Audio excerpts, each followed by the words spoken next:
Muy bien, ahí se escucha, ahí sí, sí, muchas gracias. Creo que ahí se escucha bien. Quiero invitarles a que me acompañen a leer Juan, el capítulo 1. Quiero continuar un poco con lo que me había tocado en conjunto con nuestro hermano Cristian ya hace un par de veces los días martes, y quiero seguir con esto del llamamiento de parte de Dios. Quiero ver algunas características más. Vimos en su momento algunas características de Pedro, de Pablo también, en ciertas escenas muy puntuales, pero que también nos enseñan y nos comunicaban cosas. Y quiero seguir en la misma línea, pero esta vez con otro personaje de la Escritura, que es Juan el Bautista. Así que quiero eh, que consideremos algunas meditaciones con respecto al llamamiento santo que Juan el Bautista tuvo, que Dios le hizo y que Dios de alguna manera también nos hizo a cada creyente. No voy a pretender, eh, bajo ningún punto de vista, hacer un estudio de Juan el Bautista. En 20, 25 minutos es imposible, sería irresponsable y de muy mala calidad. Quiero solo tomar algunas pocas cosas y el resto, cada quien lo podremos leer con más calma en nuestra casa. Así que les dejo esa tarea también. ¿Ya? Dice así la palabra del Señor, Juan capítulo 1, versículos 19 al 28. Este es el testimonio de Juan cuando los judíos enviaron de Jerusalén sacerdotes y levitas para que le preguntasen: ¿tú quién eres? Confesó y no negó, sino confesó: yo no soy el Cristo. Y le preguntaron: ¿qué pues? ¿Eres tú Elías? Dijo: no soy. ¿Eres tú el profeta? Y respondió: no. Le dijeron: pues, ¿quién eres? Para que demos respuesta a los que nos enviaron. ¿Qué dices de ti mismo? Dijo: yo soy la voz de uno que clama en el desierto: enderezad el camino del Señor, como dijo el profeta Isaías. Y los que habían sido enviados eran de los fariseos. Y le preguntaron y le dijeron: ¿por qué pues bautizas si tú no eres el Cristo, ni Elías, ni el profeta? Juan les respondió diciendo: yo bautizo con agua, mas en medio de vosotros está uno a quien vosotros no conocéis. Él es el que viene después de mí, el que es antes de mí, del cual yo no soy digno de desatar la correa del calzado. Estas cosas sucedieron en Betábara, al otro lado del Jordán, donde Juan estaba bautizando. Hasta ahí vamos a leer la palabra del Señor, y oportunamente iremos también leyendo uno que otro pasaje que están en los distintos evangelios, también tocantes a Juan el Bautista, para poder extraer algunas lecciones con respecto al llamamiento que Dios le hizo y que son, les anticipo, exactamente iguales a nosotros el día de hoy también. Anteriormente, en las sesiones anteriores habíamos visto que el llamamiento de Dios tiene un alcance colectivo, pero debe ser aceptado y debe ser cumplido en forma individual, y es un llamamiento elevado en el cual todo derecho personal sí debe y se espera que sea sujetado en pro de cumplir el llamamiento, y por lo tanto va a requerir abstenciones y va a requerir disciplina. Eso habíamos aprendido anteriormente. Quiero considerar algunas cosas importantes antes de ir ya directo al tema. Juan el Bautista es antes de Cristo. Está en el Nuevo Testamento, pero es antes de Cristo. Algunos comentaristas plantean la figura que tiene un pie en el Antiguo Testamento, el otro pie en el Nuevo Testamento. Creo que es importante entenderlo así, no perder eso de vista. La audiencia de Juan el Bautista es 100% judía, por lo tanto hay muchos elementos y cosas que van a ser propios del antiguo pacto. ¿Ya? Así que mantengamos eso, no lo llevemos más lejos de lo que es sano y saludable. Vamos a las cosas que quiero enfocarme el día de hoy. Es un gran hombre de Dios. El Señor Jesús dijo que era el hombre más grande que ha nacido de mujer. Eso significa más grande que Moisés o que Abraham, no sé. Wow. Y el título que yo le puse a este mensaje es un llamamiento consagrado, como Juan el Bautista vivió el llamamiento y el ministerio que Dios le dio. Quiero hablar entonces tres grandes puntos. En primer lugar, es un llamamiento que exige conocer su propósito, conocer el propósito. Y Dios llama a Juan y Juan conoce plenamente cuál es su propósito. En segundo lugar, el llamamiento de Juan el Bautista le obliga a conocer su lugar, su posición, quién es Él y quién es Cristo. Y en último lugar, es un llamamiento que lleva implícito también conocer a su Señor, conocer a Dios. Vamos a ver a qué me refiero con cada uno de esos tres puntos y ver qué es lo que podemos aprender. El ministerio de Juan duró aproximadamente un año, un ministerio súper corto. Yo creo que todos nos podemos acordar qué pasó hace un año en esta misma fecha, cosa de hacer memoria, nada, no me refiero a nada en particular. Así de corto es el tiempo del ministerio de Juan y se traslapa con el ministerio del Señor aproximadamente unos 6 meses, algo así, nada más que eso, muy acotado, muy breve, pero aquí viene la primera característica, tiene propósito. No es un ministerio, no es un llamamiento que Juan el Bautista lo haga de manera indefinida, a modo de prueba y error, así como no, estamos partiendo nomás, estamos en una curva de aprendizaje, ¿no? Juan el Bautista sabe perfectamente lo que tiene que hacer. Él sabe y conoce su propósito, conoce su función. Antes de ir y comentar esa función, quiero ver un elemento que no hace Juan el Bautista. Y ese es uno de mis primeros elementos que les quiero compartir de este primer punto. Juan el Bautista no exhibe sus credenciales. Y creo que eso es algo importante que tenemos que aprender. Juan no dice su nombre, no dice su linaje, no exhibe su llamamiento de profeta. Lucas, el evangelista Lucas, nos dice que Juan el Bautista, hijo de Zacarías de la clase de Abías, él no solamente es un levita, sino que dentro de la tribu de Leví había una familia puntualmente que tenía el privilegio del sacerdocio. Era la familia de Aarón, los hijos de Aarón. Bueno, aquí tenemos uno. Su padre era sacerdote. Él podría haber exhibido eso. Más encima de eso, él viene como profeta después de 400 años en los que no hubo ningún profeta en Israel, desde el término del Antiguo Testamento. Versículo 19, le preguntan estos enviados de Jerusalén, ¿tú quién eres?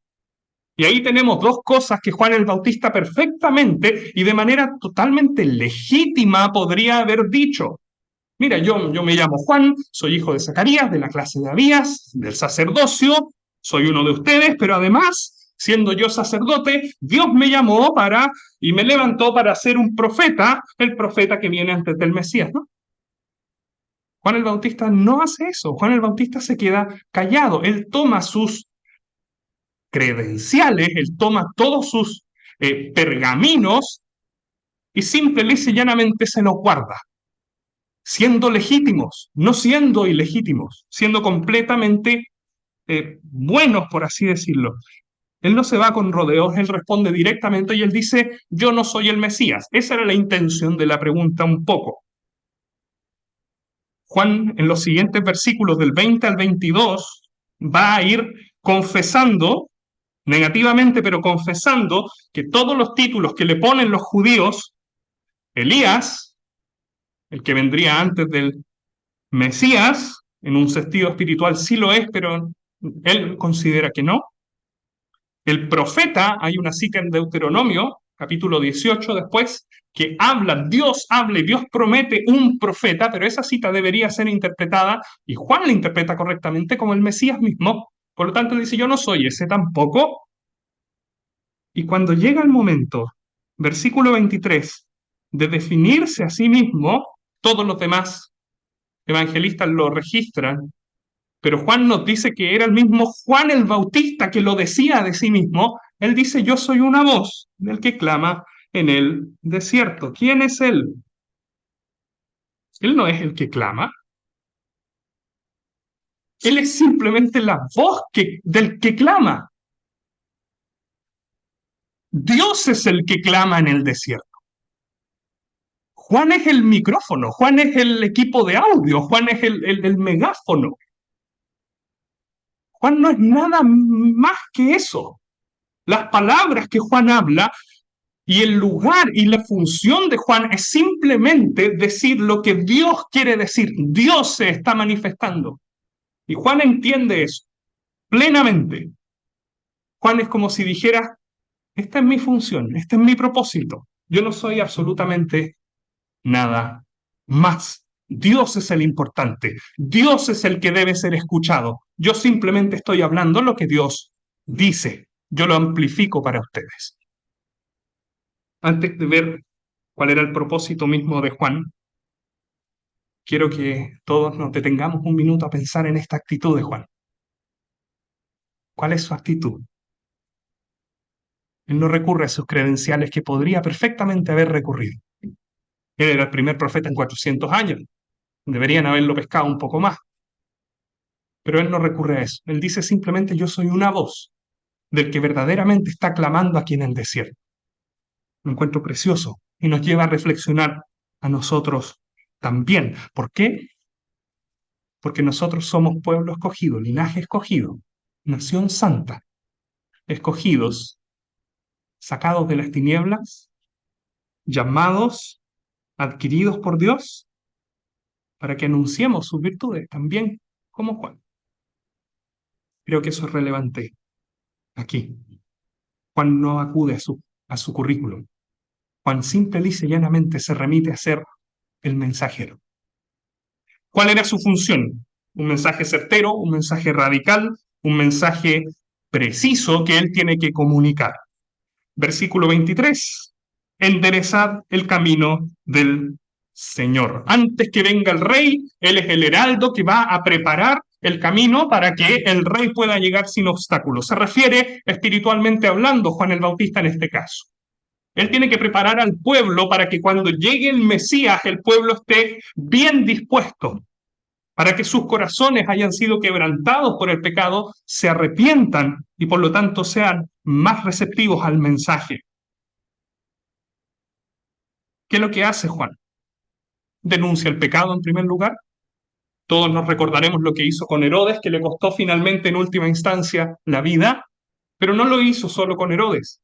Lo hizo con los fariseos, lo hizo con todos en principio los que iban a él. Juan el Bautista no está ahí para endulzar un poquitito el mensaje. Juan el Bautista está ahí para confrontar el pecado, denunciar el pecado. ¿Qué más hace Juan? Llama al arrepentimiento.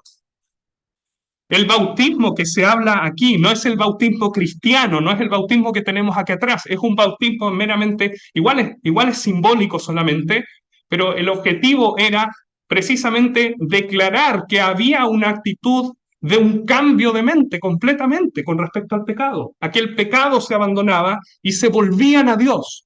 Cito a un hermano que decía que Juan no llamó a la gente a zambullirse en el río Jordán. Juan llamó a la gente a cambiar completamente su estilo de vida. Ese era el llamamiento de Juan el Bautista. Él confronta el pecado, llama al arrepentimiento y también hace como introductor del Mesías. Esas tres cosas son su función. Él introduce al Mesías. Dios le capacitó mediante esta señal que era el Espíritu Santo actuando como paloma para que él fuese el que presentase al Mesías. Ahora, ¿no les parecen conocidos estos tres aspectos? Toda predicación del Evangelio el día de hoy tiene que llevar de una u otra manera estos tres aspectos. Confrontar el pecado, llamar al arrepentimiento, y el arrepentimiento es por el Mesías, por Cristo el Señor. Naturalmente, con el Bautista hay mucho todavía que no conoce, pero los tres principios, los tres puntos están ahí. Y eso también se exige de nosotros, de cada uno de nosotros. Juan conoce su propósito. Él es la voz que clama. del que clama. Y nuestro llamamiento también involucra exactamente lo mismo.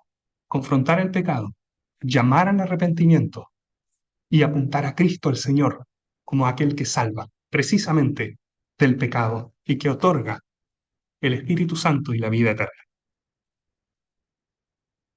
Paso a mi segundo punto. Juan el Bautista conoce no solamente su función, conoce también su posición, conoce su lugar. Y ahora pasamos una página, por favor, y voy a leer algunos pocos versículos. Dice el Juan 3:27,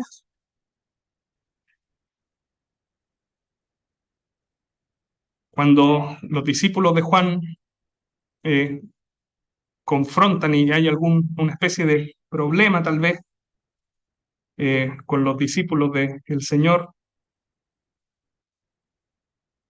y con los judíos, dice así, Juan, no puede el hombre recibir nada si no le fuere dado del cielo. Eso se refiere al mismo. Él dice, lo que yo tengo, Dios me lo dio. Vosotros mismos me sois testigos de que dije, yo no soy el Cristo, sino que soy enviado delante de él. El que tiene la esposa es el esposo, más el amigo del esposo que está a su lado y le oye, se goza grandemente de la voz del esposo. Así pues, está mi gozo, mi gozo está cumplido. Es necesario que él crezca. Y esta es la frase, es necesario que él crezca, pero que yo mengüe. Hay un hermano que decía, si tú ministras al lado del Mesías, tú no tienes mucho tamaño. Y creo que esa es una frase que Juan vivió completamente en su vida. Es una de las frases más profundas, más preciosas que resuenan y que resumen de mejor manera la vida de Juan. Que el Señor crezca y que Él paulatinamente vaya desapareciendo. Y es lo mismo que se exige de nosotros en nuestro llamamiento. Pablo no dice, con Cristo estoy juntamente crucificado, ya no vivo yo, vive Cristo en mí. Ahí mismo en Gálatas, en otro pasaje, Pablo dice, hasta que él sufre por los creyentes en Galacia, hasta que Cristo sea formado en vosotros, hasta que haya menos de ustedes y más de Cristo en ustedes. Es exactamente eso. Me acuerdo de la reunión de jóvenes que escuchábamos en la última serie acerca del discernimiento, como la ética cristiana es siempre por imitación. Juan el Bautista tiene noción de eso. El que tiene que crecer en su vida es Cristo el Señor. Y el que tiene que desaparecer es sí mismo, es yo mismo. Eso es lo que Juan dice aquí. Es necesario que Él crezca y que yo mengüe. Juan está por debajo del Mesías. No pretende por ningún minuto acaparar la gloria que le pertenece al Mesías. Versículo 29 del que leímos, se goza grandemente. Es una metáfora en una boda judía en el cual el amigo del esposo tiene una función que es resguardar donde está la novia hasta que llegue el esposo. Y cuando llega el esposo, oye su voz, él se goza y desaparece. Esa es su pega, esa es su misión. Y eso es lo que Juan el Bautista hace. Se goza y desaparece. Muchas veces a nosotros también nos pasa que por algún motivo en la iglesia o en algún otro lugar tenemos o nos vemos forzados a ocupar lugares no de preeminencia y lo hacemos, pero muchas veces pasa que no lo hacemos con gozo, lo hacemos tal vez con resentimiento. Juan se goza de tener el segundo lugar, el último lugar tal vez. Juan se goza de desaparecer. Juan se goza de ver que viene el Mesías. Y dice, cumplí mi misión. Adiós. Y eso es algo precioso también. El llamamiento cristiano nos demanda, nos impele a que Cristo crezca y que nosotros menguemos. Pablo lo dijo, buscad las cosas de arriba, en Colosenses. Porque habéis muerto, vuestra vida está escondida con Cristo en Dios, por lo tanto, un par de versículos más abajo dice, haced morir lo terrenal que está en vosotros. Lo tuyo que desaparezca, que Cristo crezca, que haya mucho más de Cristo y mucho menos de nosotros, de nuestra propia importancia, de nuestro propio prestigio, de nuestra propia honra, de nuestra propia fama, de nuestra propia reputación. Incluso a veces dentro de la iglesia uno tiene prestigio, honra, fama, reputación. Mucho menos de eso. Juan nos recuerda, mucho menos de eso, mucho más de Cristo. Eso nos recuerda Juan. Vamos a ver algunos indicios de cómo Juan hizo esto en su vida. Ahora voy a pasar súper rápido. Cuando en Mateo capítulo 3 va el Señor a Juan, Juan le replica que debería ser al revés el bautismo, que Jesús, el Señor, debería bautizar a Juan y no viceversa. Pero el Señor le responde que cumplan toda justicia. ¿Y saben lo que hace Juan? Obedece. Juan obedece. Juan se somete a Cristo. Aquí mismo en Juan capítulo 1, en el Evangelio de Juan capítulo 1, en los versículos 35 y hasta un poco más allá, 37, se nos revela de alguna manera que Juan el Bautista había preparado a sus discípulos para que le abandonaran. ¿Quién hace eso? Solamente alguien que sabe que tiene que menguar y que Cristo tiene que crecer. Él preparó a sus discípulos para que cuando él señalase al Mesías que venía, los discípulos le decían: gracias por todo, Juan, el Señor te guarde, nos vemos. Chao.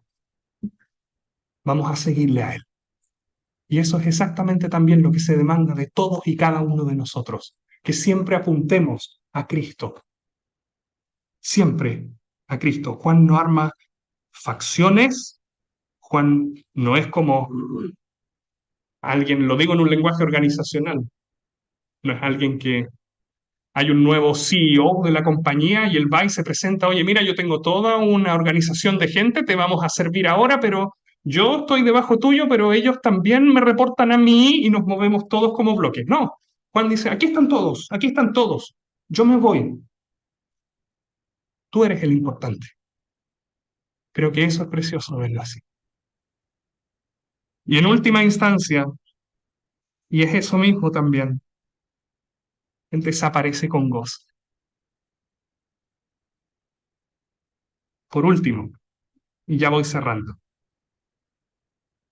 Juan el Bautista se dice aquí un poquitito más abajo, en los versículos 29 al 34, dos veces que no conocía al Señor.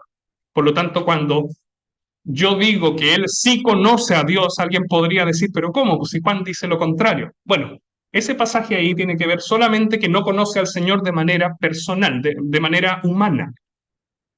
Pero les quiero mostrar algunas señales que hay en estos pasajes y en otros pasajes de Juan el Bautista que nos revelan que él conocía a Dios.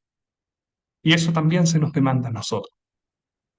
Yo siempre creí que, tal vez por los discursos de Juan el Bautista o hasta por las películas de la vida del Señor, que Juan el Bautista es como una especie de ermitaño, medio huraño, medio enojón, por su vestimenta que se describe, pero tal vez no muy letrado, alguien que simplemente despotrica un poco, pero que no tiene una consistencia tan sólida como algunos de los otros profetas mayores o algo por el estilo. Pero sin embargo, los desafío a que vean cómo él conocía las Sagradas Escrituras, el Antiguo Testamento. Prácticamente todo lo que habla tiene que ver con citas del Antiguo Testamento, o bien aplicaciones del Antiguo Testamento a sí mismo o a los demás. Por lo tanto, su llamamiento nos recuerda que hay que conocer las Escrituras. Él es conocedor del carácter de Dios. En Lucas capítulo 3, cuando se mencionan algunos pocos ejemplos de los que van a Juan el Bautista para decirle qué haremos, cuáles van a ser estos frutos dignos de arrepentimiento, él comienza a dar ejemplos muy prácticos. El que tiene dos túnicas, dele una al que no tiene, no exigir más de lo que está ordenado, no hagan extorsión a nadie, etc. Y todas esas cosas son aplicaciones que van conforme al carácter santo, justo y misericordioso de Dios. Juan conoce las Escrituras como buen profeta que es, y las conoce muy, muy, muy bien. De hecho, Juan el Bautista, cuando duda un tiempo después en la cárcel, Él está tan sintonizado con Dios que manda a preguntar precisamente al Señor Jesucristo acerca de su duda, si era Él el que esperaban o había que esperar a otro. Y eso es exactamente lo que a veces hacemos al contrario, ¿no? Cuando más dudas tenemos de Dios, más nos alejamos de Él, en vez de ir a Él mismo a preguntarle. Y el Señor le responde con una serie de elementos que estaban pasando que solamente alguien profundamente conocedor de las Escrituras iba a poder interpretar como que eran del Mesías. Si hasta el Señor se dio cuenta de que Juan el Bautista conocía las Escrituras. Sus juicios conocen a Dios. Su forma de aconsejar revela que él conoce a Dios. Conoce las Escrituras. Y Juan el Bautista en eso nos presenta un carácter mucho más manso, mucho más amable de lo que a veces se presenta, como el enérgico, medio huraño, un ermitaño extraño. No, Juan está preocupado y sensible al carácter de Dios. Y eso es algo que también a nosotros se nos demanda. Por lo tanto, ya termino. Esto es lo que nuestro llamamiento, ejemplificado en Juan el Bautista, nos enseña. Conocer nuestra función, conocerla, ser heraldos de Cristo el Señor, humildes y valientes también. En segundo lugar, conocer nuestro lugar, a los pies de Cristo, que Él sea el que crezca, que no busquemos nuestra gloria personal y que al hacerlo nos mantengamos gozosos siempre. Y por último, y tal vez permeando todo lo anterior, conocer a Dios. Conocer a Dios en su palabra, conocer a Dios juzgando correctamente, conocer a Dios aconsejando, conocer a Dios en todo aspecto de la vida por medio de su palabra. Eso les quería dejar. Muchas gracias. Que el Señor les bendiga.